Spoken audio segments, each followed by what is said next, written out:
Thanks, Julie. My name is Kristen Hodnett. I am joining you as a faculty member in the special education department. I'm here with two colleagues. So hi, Liz and Gina. It's great to see you.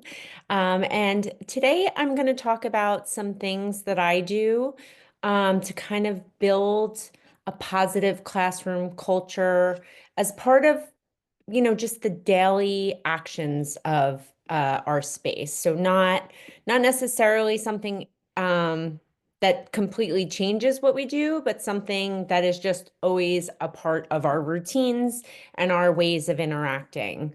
And when I was thinking about this, I thought, what would be helpful? So maybe just getting a definition of classroom culture that helps us work through what it is. And then I thought, like, how would I describe classroom culture? And I thought about like increasing student voice. So making sure I elicit their opinions, their feedback. And then I have some ongoing tools that you may want to weave into your sessions or across a semester. And then I have something that I use called a community agreement that can be added, in my opinion, at any point in the semester. It's just like a touch point. But it might for you serve as something you think about for a future semester. So feel free to use the chat while I talk. There'll be some opportunities for us to use the chat in a structured way, but you can ask questions as I go, and I will attend to them at the end. So in thinking about what classroom culture is, I kind of have two ideas for us to consider. The shared values, beliefs, norms, and behaviors that exist in a learning space, or how students interact with each other and the teacher in a setting. And you can see how kind of they connect, right? And this interaction piece at the bottom is one that maybe brought you here today, because I feel like that's usually where there can be some bumps in the road in the way we interact with each other. And that's why it's so important to build a positive classroom culture to kind of uh, limit the bumps that we have, and to have kind of tools to approach the bumps when they occur, right? So when we think of classroom culture, these are the things it can impact. It can impact the feel or the energy of your space. Does it feel tense? Does it feel tired? Does it feel energetic? Is it exciting? How students participate in learning? Are students participating in learning? Are they talking? Are they engaging? What does this engagement look like? Is it the same few voices all the time? And what can we do to kind of flesh that out so more people are talking? And the ways in which students engage with others. So if they're working in partnerships or groups or doing a shared task together, are they all showing up for that? Are they all being valued and encouraged in that process? So classroom culture is pretty important because it impacts so much of what we do in that learning space, whether it be the physical space, we're all in a classroom together, or whether it's the online space, or the actions that we take in between class sessions, right? Discussion posts, doing work with another person in the class, and what that looks like, committing to the learning objectives of a course, showing up with homework, showing up having completed the readings. All of these things can be impacted by the classroom culture we create. So I like to think about how we ease into a space together. I'm like really trying to think about transitions, right? Transitions are, when you end one activity and enter into the other. And many times our students are either running in from the city, right? So they've commuted here, and their commute could have included all kinds of fun things that occur on a commute, or they're coming from one class into your class. So, what's that transition going to look like? So I always have a check-in on the screen or the board or something oral that I share with them that kind of eases us into this time together. And I thought we could do that right now. So in mimicking a check-in that we might do in a classroom, today, when we're thinking about classroom culture, I'm wondering, what do you hope your students feel when they're in your class? Um, and and I thought using the chat would be helpful to get some thoughts out there. But if you don't feel like using the chat, or you don't want to share Out loud, you can just think on your own, like, what do I hope my students feel when they enter the space? What do I want my classroom energy to be? I'm going to give just a quiet minute for us to do that. I'm seeing some things show up on the screen, which is great.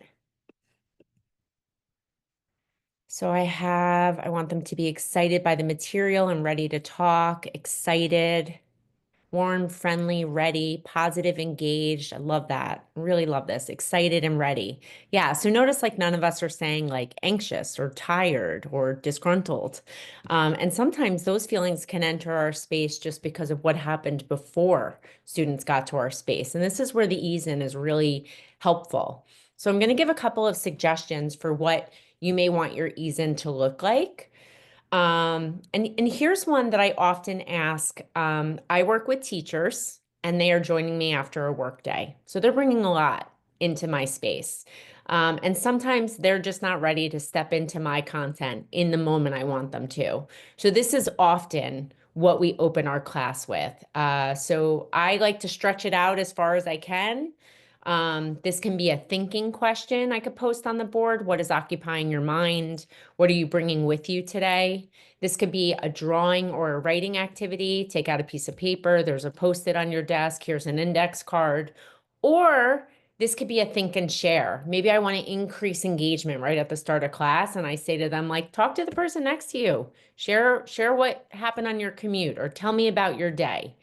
And this is, I don't chunk out a lot of time for this. This might be a 5-minute activity that just allows people to kind of decompress.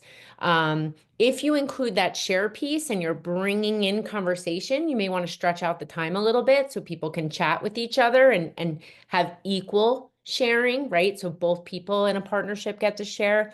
But if they are thinking, drawing, or writing, this can be a quiet 5 minutes where maybe you play music and you let people just kind of transition out of what came before you and enter into your space by kind of writing it down and maybe putting a pin in it for a little bit. The other thing I like to do in just thinking about student voice is these are the bookends of my class. So we open with some kind of like check-in, ease in, some kind of, I call it a do now. And then we always end with a reflection. And so reflections can take many shapes and sizes.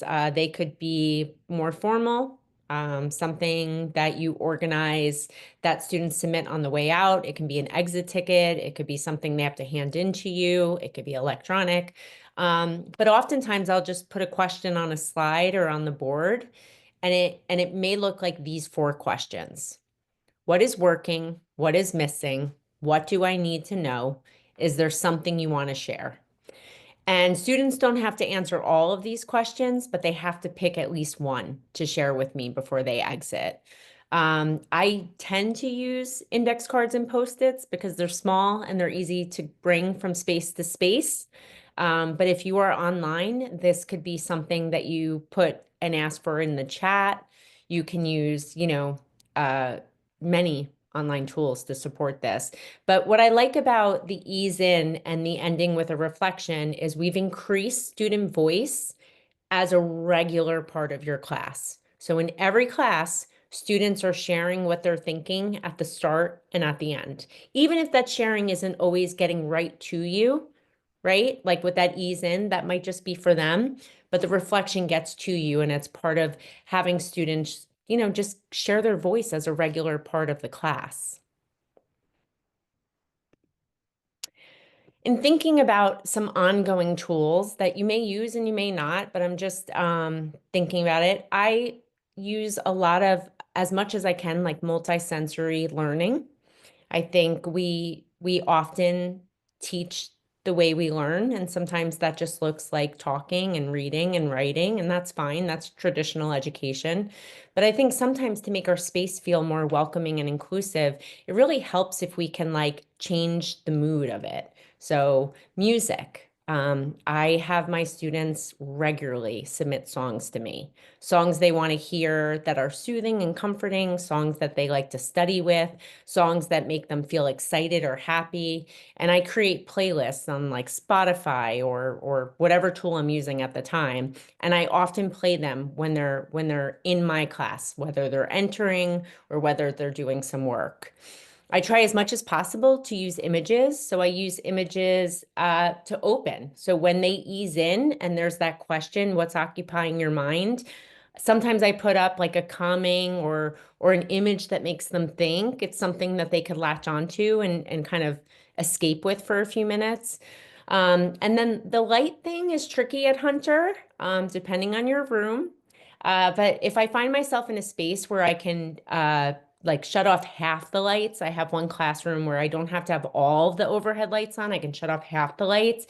And I just use that as a way to like ease us in and ease us out of learning. So the bright lights I might have on for the whole class, but then I might play around with lighting as much as possible so that students kind of can use that as their cue for when we're coming into learning and then when we're exiting learning. And those are just considerations that you may like, oh, I haven't used music in a while. Maybe I'll bring that back. Or this class of mine is really feeling more tired than I want. Maybe weaving in an energetic playlist can be helpful for us when we share the space. Other ongoing tools that I like to use. So these can be used as a way of being, like as a common practice you use, or these often serve me in moments where maybe some tension can surface or I notice I'm going to use tension as the word. I feel like we're in a place right now in this moment we're in where everybody's feeling a lot. And sometimes those feelings aren't related to your content at all, but you can feel them in the space. And offering a pause and just feeling out the room can be really helpful. So these are classroom practices that I've seen my teacher candidates use a million times, but I think they have great use for adults. So if we're coming to a thought-provoking topic or a topic that surfaces a lot of opinions and different feelings, I will sometimes ask students to stop and jot their ideas and their thinking before we continue on. Okay. So an example of this is, there have been there's been a lot of movement related to executive orders and the protections of students in schools. And my teachers often come in and have a lot of feelings about that. And any conversation around politics or any conversation around points of views related to that naturally surface some differences, some prior experiences, some emotions that I think we all need a minute to think through before we share out, right? So the stop and jot is a great tool that I use to get everybody to just take a minute and think about what they may want to share and what they're feeling related to this topic. You can use turn and talk with a stop and jot, but the next one I use often to just kind of ramp up the energy of my space. So sometimes when I'm teaching, especially at that 7:10 hour, and my students have been teachers all day and they are exhausted, and let's be honest, so are we, right? I'll notice that the classroom just feels like just tired and heavy. So what I might do then is say like, okay, before we move on to this strategy, let's turn and talk about X. And I'll ask everybody in the space to turn and talk about a topic. It is usually content related, right? So I will usually say, before we move on to analyze IEPs, let's talk about one of the students who may not be learning the way you expect in your class. Let's turn and talk about what you're noticing with this student and what things you've tried. And that gives them an opportunity to connect to their personal experiences, but it also gives them an opportunity to bring up the volume, to talk to someone in the class, to share their opinion. Turn and talks are great for students who tend to be quiet.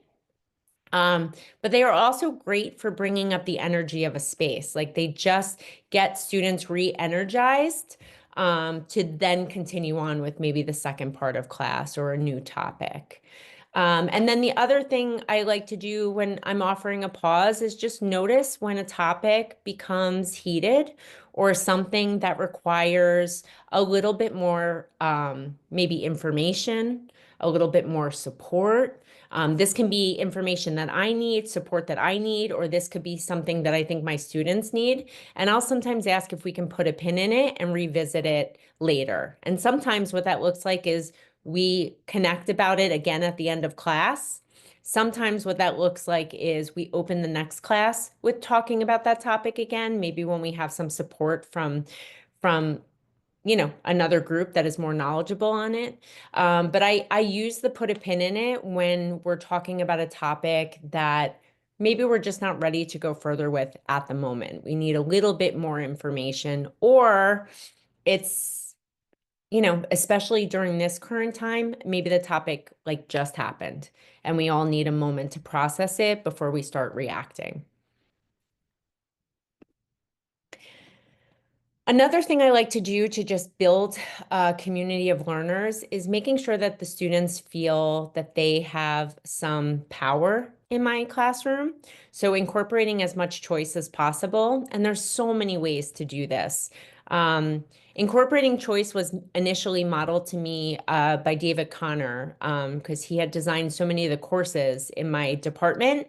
And I noticed that he offered choice for these like key assignments in the syllabus. And I thought that was so brilliant because it really allowed students to pick a choice that was interesting to them or was relevant to them or was meaningful to them while still adhering to the objectives of the course. And I've tried to weave that into as much of my practices as I can. So incorporating choice is a practice of universal design for learning. It's something that helps students feel like the space was designed for them. It lets people make choices for all different reasons. Some of them are motivation reasons. I picked this article because it was shorter than the other article you provided. And that's honest, right? I chose this question because it allowed me to talk about my prior experience, and I really wanted to share that I've had experience with this issue. Um, so I incorporate choice with, sometimes I offer banks of questions for students to answer. I do it often for assignments, right? Not having an assignment just be one thing, but thinking of multiple ways they could do it. A great example of this, if you're like, ooh, how do I incorporate choice for assignments? A tool of choice to create the assignment on. So maybe they are doing an assignment on the history of school. I don't know why they would do that, but let's say they're doing that. And you give them a choice for how they present the information. That's a choice that maybe otherwise they would just be typing a paper up. Topic selection, options for format, and how they present it, I always think is a good choice. They usually teach me something that I didn't know exist, which I always love. And then wrapping up or just ending with this idea of creating community agreements. I just think that in a lot of the groups I'm in, we don't often think about how to function as a group. And I think when you spend a chunk of time together, it's important to think about what that means to share this space regularly. So community agreements are just that. It's a group of agreements that are made by the community that shares the space. I use community agreements most often as a whole group. So when we are in this class, as this class, we think we need this, this, and this to be successful, to feel safe, to feel encouraged. But I've also used it for group work, especially as some of my groups get bigger, and thinking through like what it means to be a group member that shows up for your team, and helping groups come up with their community agreements. So sometimes if I incorporate a group project, the first step for that group is to name 3 agreements. And they list that as part of the work they're doing. And it's just like a way for people to share what they need, that's structured. And I think I use it now. So for example, we are entering into the 5th week? Yeah, the 5th week of the semester. So I've created community agreements on week 1. That's what I do, whether we meet online, in person, asynchronously, or synchronously. Always my first thing is to to share one thing they want to add to the community agreement. And by this point, I'm at the check-in point where some energies are showing up. So I'll give you a really good example. Sometimes we have someone in the class who really likes to talk a lot, right? And they monopolize the space in the class. I use my community agreements as a way to address that. So I might say something like, on our community agreements, we have, one mic, but we also have a reminder to share the space. And I'm wondering, if we could take a moment to reflect on the fact that when you're talking, are you always considering how to incorporate other voices? Are you always making sure to share the stage? Is your voice the most dominant voice in the class of your peers? And sometimes it provides a student with a little reflection to think through, like, oh yeah, I share every single time I'm in class. Maybe somebody else needs to talk. And then in thinking of this, I was just considering the how. So for online tools, I tend to love Google Forms because they're just easy.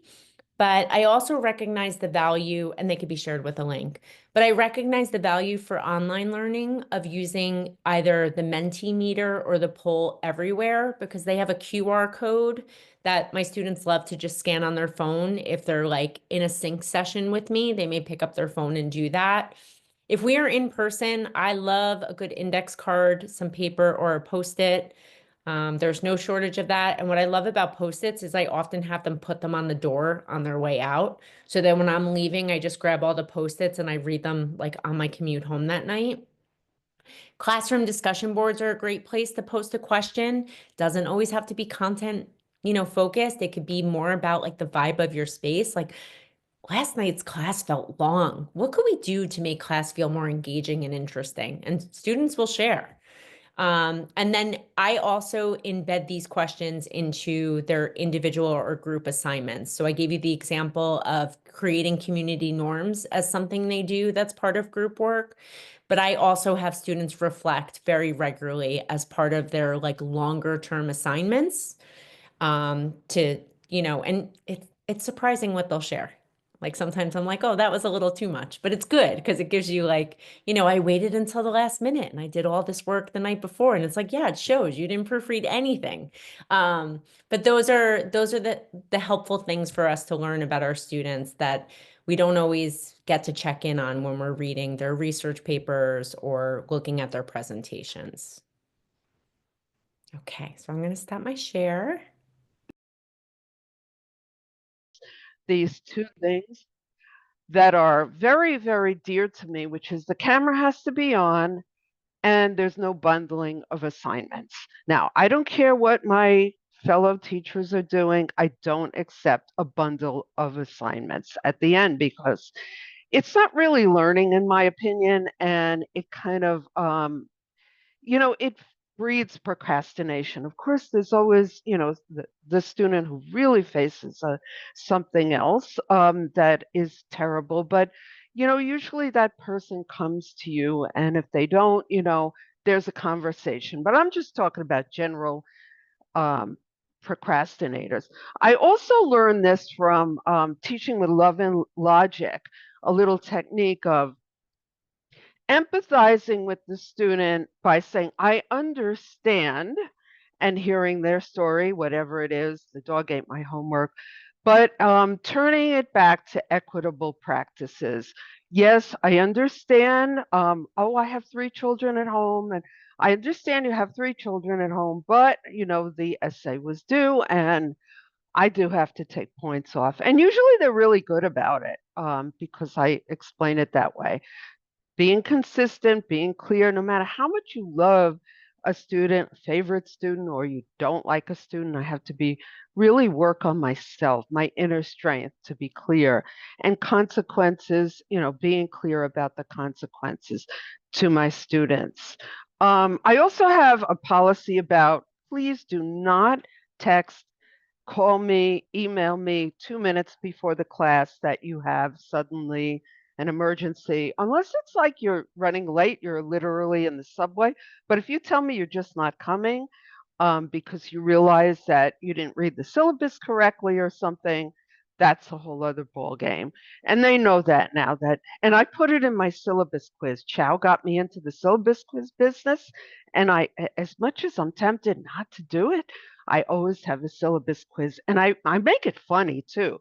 Like, Professor Klein accepts bundling, true or false. It's kind of, I turn it into humor, so it works really, really well. There's students who occasionally have a high level infraction, like they're like the students who miss a lot of classes. And I did a behavior contract this term with one student. I didn't call it that. I called it an attendance contract. And it really worked out very, very well. The student was better than, they took it well. I was very clear. I met with them face to face. I heard their story. So now on the positive note, just, along the same lines of Kristen, building that community, that capacity, I do little things that really work. Aside from the check-ins, I start the term with a safe space declaration. So if they're writing, some of us are English, teaching writing.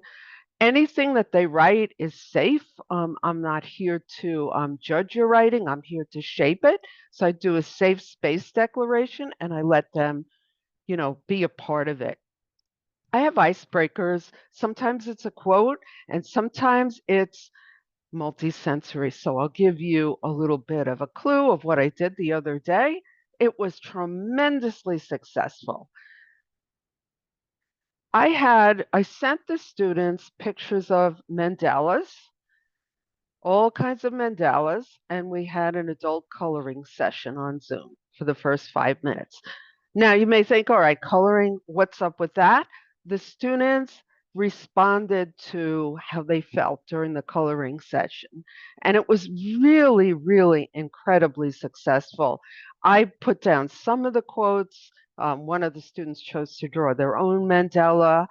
Some of the quotes, and one student wrote, "Thank you so much. I didn't have that here. This really relaxed me and it helped me to get on track." Sometimes I will do a meditation. I'm going to do that tonight. Some of the meditations are from cognitive behavioral therapy and acceptance commitment therapy. There's one called Milk, Milk, Milk, in which you just close your eyes and you say milk, milk, milk over and over again till your mind gets totally clear. And the students really liked that one.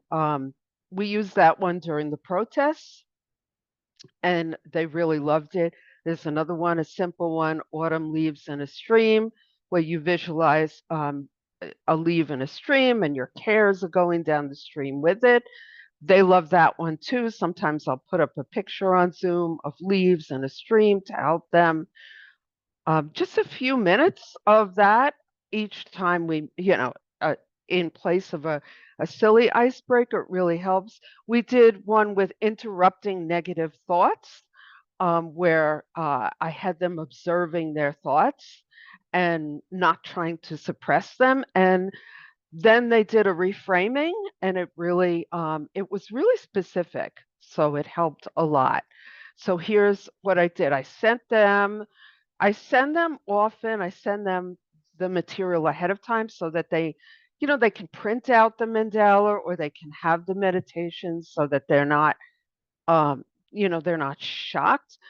I, there's sometimes students won't want to do it, but usually they are very much into it. So one that I learned from a co-teacher that I was working with this winter, just a simple one. How do you feel from 1 to 5? And the students will hold up their fingers. And then he would say, "What can I do to get you to a 5?" So, and he checked back in, and I like that one. It's nice and simple. Along the line of what Kristen was saying, there's sometimes that the students just need to drain off emotions and not in a negative way, so I will have them do a free write. One thing that was very successful that I did the other day, I didn't even think it would be successful, was on Zoom.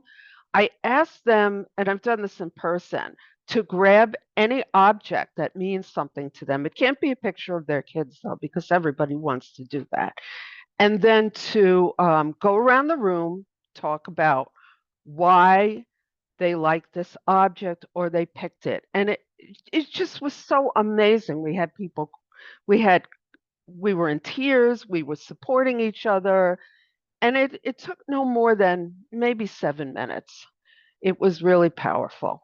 If you have a big class, it's not everybody can share, but I was able to do it with a class of maybe 15. One thing that I forgot to do the other day is a trigger warning.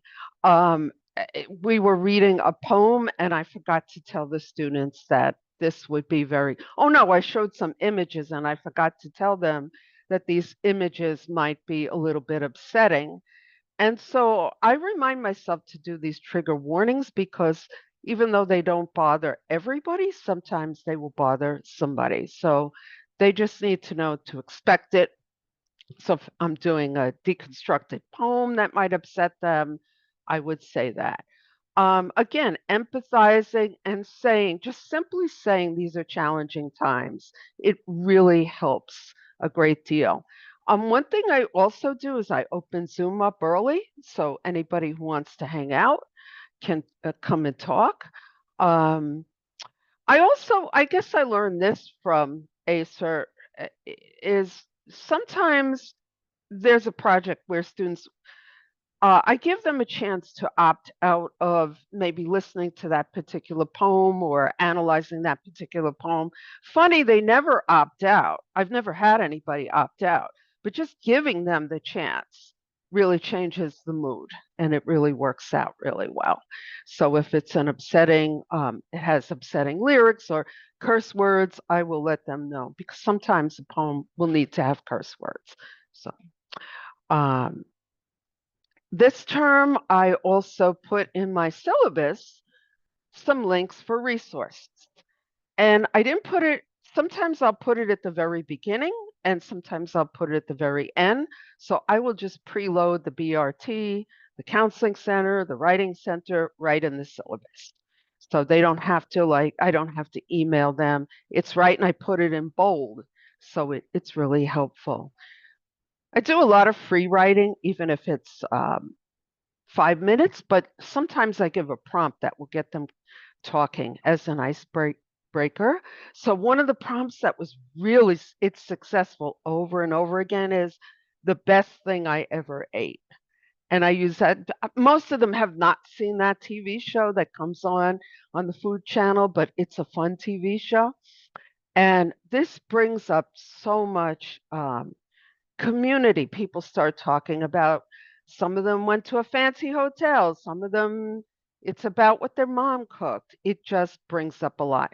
I also gave them a kindness project.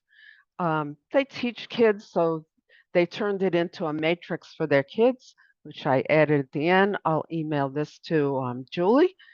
And I also did an identity project in almost every class last year where not only did they write poems, but they did a digital story and they directed it and they initiated it themselves. I really didn't initiate it. It was amazing. Um, Finally, because I know we're wrapping up, the brain breaks, the movement breaks, even if they're just a tiny bit, they're so important. I do just a little bit of that so, we can get the wiggles out or like Kristen said, if it's late at night, if it's dinner time, if your kids are nagging, just getting up and moving is so important. And just on the academic side, I have some tips that I do, like sometimes the two-way feedback's important. How did you like this project?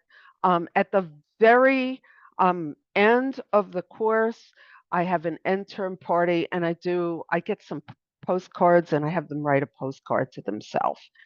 How did you grow? They don't have to send it to themselves, but a lot of them really keep it in their notebooks, which is kind of cool. I just want to quickly show you some artifacts from my class. Here's some links of articles I've shared with them. these meditations from cognitive behavioral therapy. Here's the mandalas and the kindness project that they did, which may not relate to your subject, but it got them to think about what you could do with a matrix. You could do this with almost anything. They created their own matrix. The original matrix was a behavior matrix, but they turned it into kindness, so you could do that with almost anything. So that's what I have. Thank you, Liz. So many great ideas. We'll make sure that handout makes its way to everybody's inboxes. So we'll now turn over to Sandy Clarkson, who will talk a little bit more in detail about one of the many resources you mentioned here at Hunter, the BRT. Okay, I'm Sandy Clarkson. I'm in math and statistics, and I am the only faculty member on the BRT, and I have been on it for as long as I can remember that we actually had a BRT. So very long time ago. And one of the things that we are seeing now more than anything is students who are having trouble with emotional or mental problems. They're having trouble interacting in class. They're having trouble communicating well with their peers and with the teachers. They don't necessarily attend. So there are all kinds of things going on with students. And we have every day we'll have a number of reports that will come in. So people use the BRT to report essentially any kind of behavior that a student has that indicates that the student is in some sort of distress or needs help in one way or another, or is causing distress to the teacher. So that's another thing that happens. So I'm just going to go through some of the kinds of things that are going on.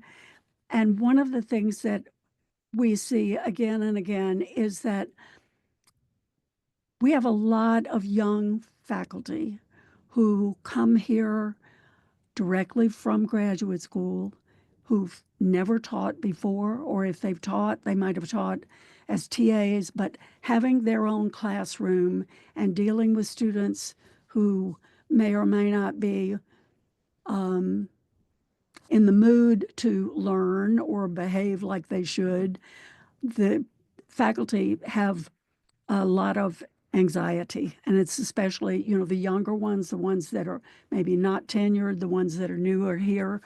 And so what we find many times is that they want us to fix something. So the BRT is a great place to refer things. We can fix some things, but mostly what we try to do is send students to places where they can get help. And we also try to talk to faculty about behaviors that they can use in the classroom to help mitigate some of the problems that they're seeing. So, for example, recently we have a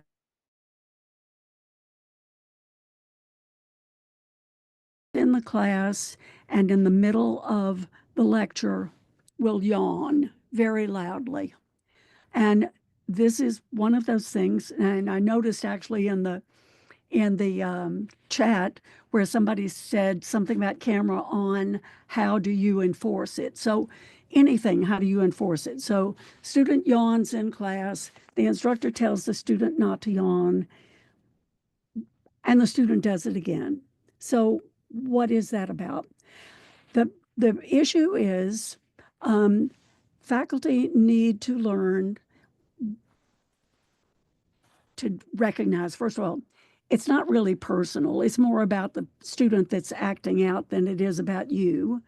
But it's kind of a way of challenging what's going on. So when you make a pronouncement like, please don't do that, you can't just ignore it when it happens again. You really need to have a discussion with the student, ask him to speak with you after class and tell him, if you're coming to class and you're so tired that you're going to yawn, then don't come to class or take a nap ahead of time.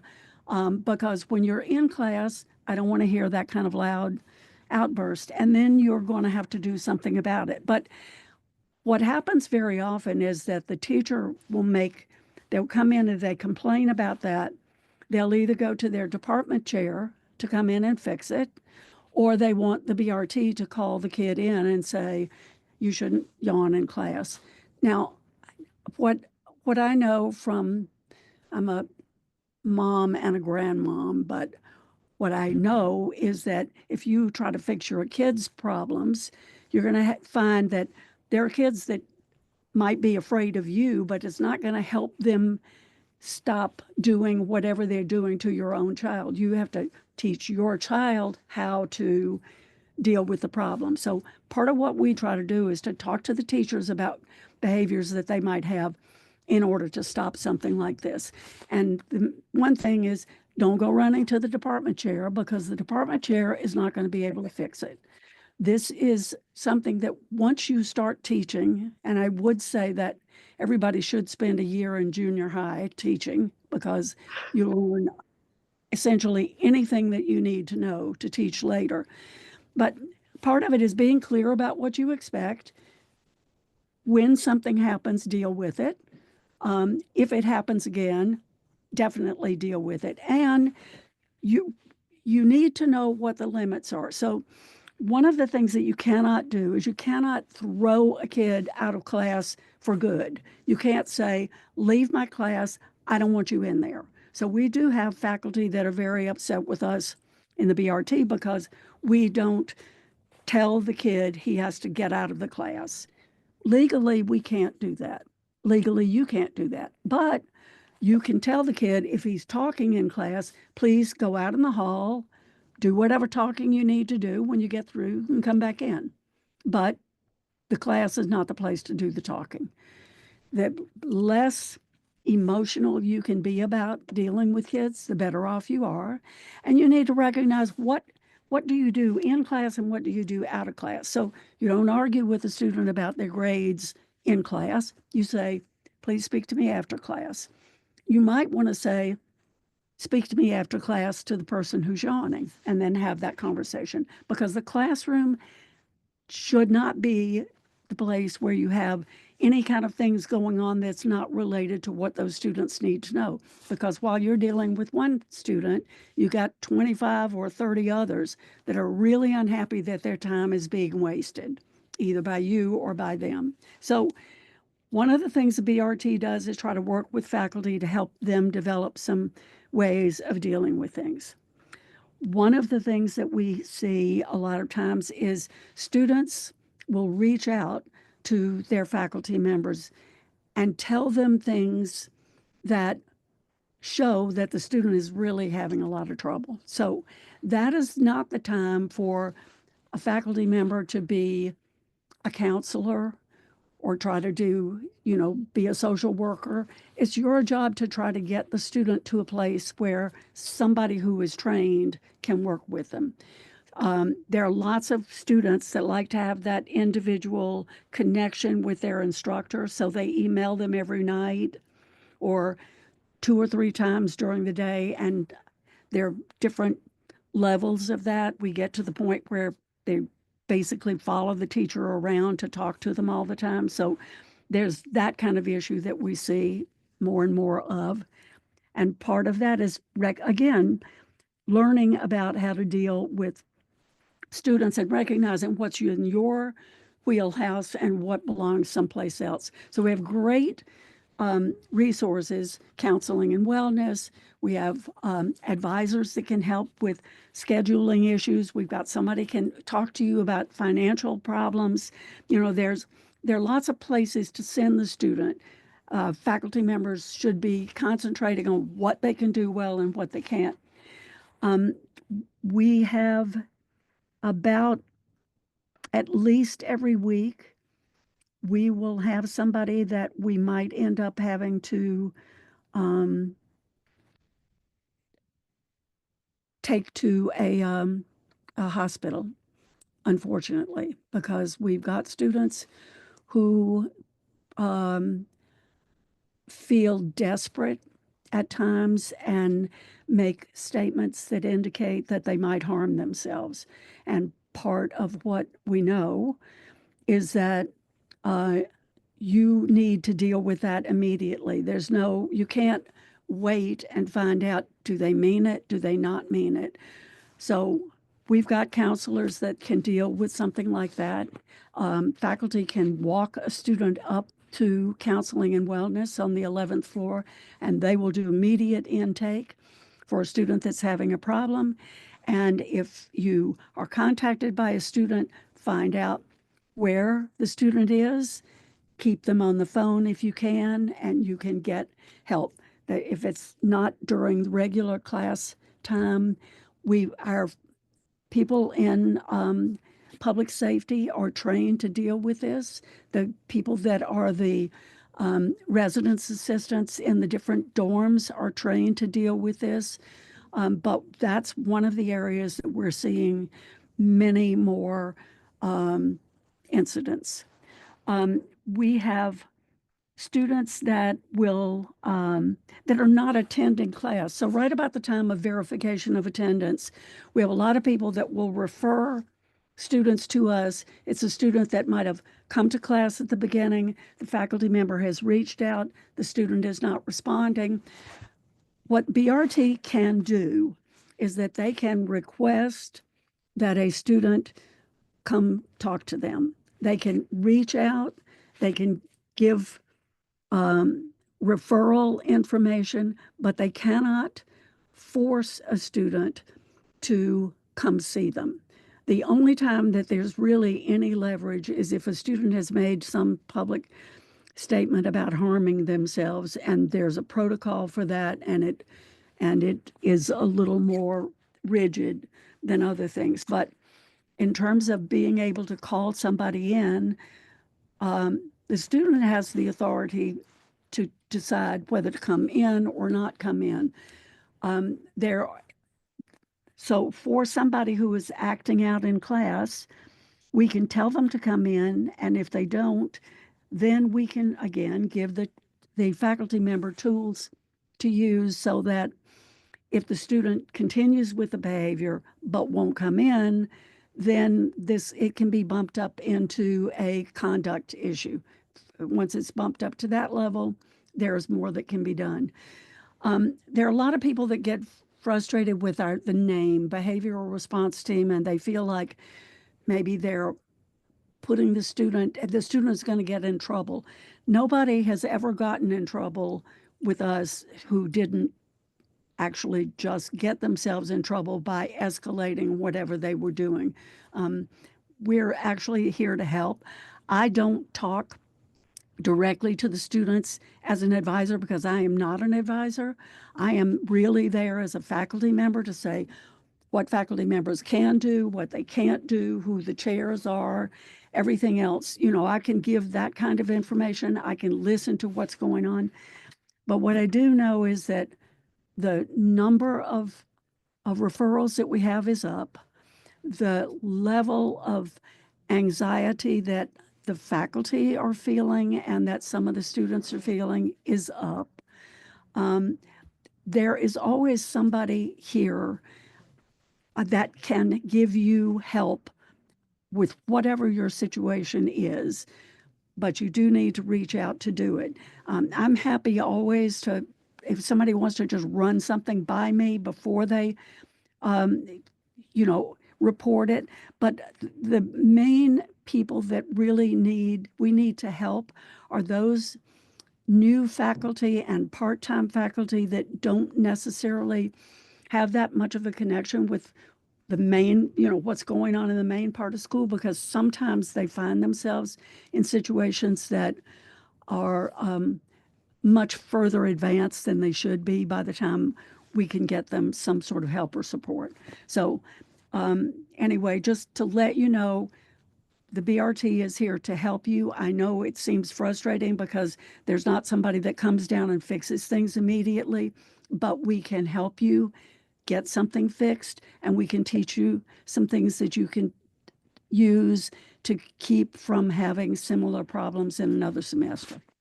So, thanks. Thank you so much.